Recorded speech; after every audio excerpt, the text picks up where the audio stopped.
Hey, this is Chris Goff, and in this training video in REIPro, I'm going to teach you how to seller finance it from the owner and turn around and use it as a rental during this time frame and how the numbers are going to work out. So let's get into it. Now, if you've seen the previous seller financing, I'm not going to change any of these numbers on the left-hand side. You can see the after repaired at 415, estimated purchase price is going to be 285. Again, this property needs repairs, that's why we're getting a better deal. Repairs of 48,000. Hedge expense 10%, which is nothing more than a buffer I like to add in as far as the repair costs. So it'd be 10% of that. Estimated repair period is going to be 2 months. Other costs are going to be holding costs. Now you could drop these down and fill out these individual lines as well as the closing costs. If you want to be a little more accurate, I'm just plugging in a big number. Property insurance, $1,100. Property taxes, $4,500 with HOAs of $200. Now we're getting the seller to finance it. Of course, anytime you can get the seller to finance the deal, that's a good deal. So as long as the numbers work, right? But loan amount at $285. We're going to put $5,000 down. The reason why it's only $5,000 down is because the amount of repairs that are needed in the property. It's a great negotiating tool that you can use. Interest rate's going to be 4%. We're going to amortize this over 30 years with a balloon payment of 5 years. So we have up to 5 years, and then we would have to either refinance it or sell the property to cash the seller out.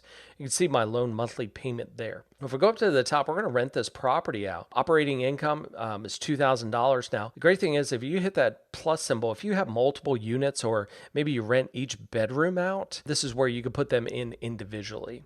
You could also do that for operating expenses as well. And so you can get pretty defined there. I'm just going in and giving an average number with a 10% vacancy rate. Now, once I go through the analysis here, you're going to see that actually I don't have any cash flow. So this property is actually costing me more money than I could actually rent it for.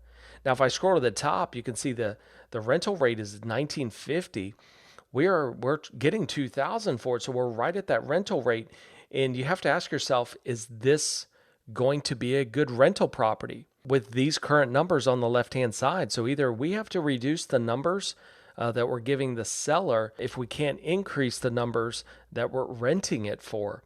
And so as you can see, this would probably not be a good deal from just renting it point of view. I may want to choose a different analysis. I know we always show, here's the analysis when it looks good. Here's an analysis that looks bad, right? So we have to adjust some numbers here. And that's the beautiful thing about REIPro is that you can analyze in so many ways. Let me say it that way, in multiple exit strategies. So even though I'm seller financing at these hard numbers, what exit strategy would be best for this situation? And as you can see, renting this would not be a good option. Hope that training video helped, and look forward to seeing you on the next one.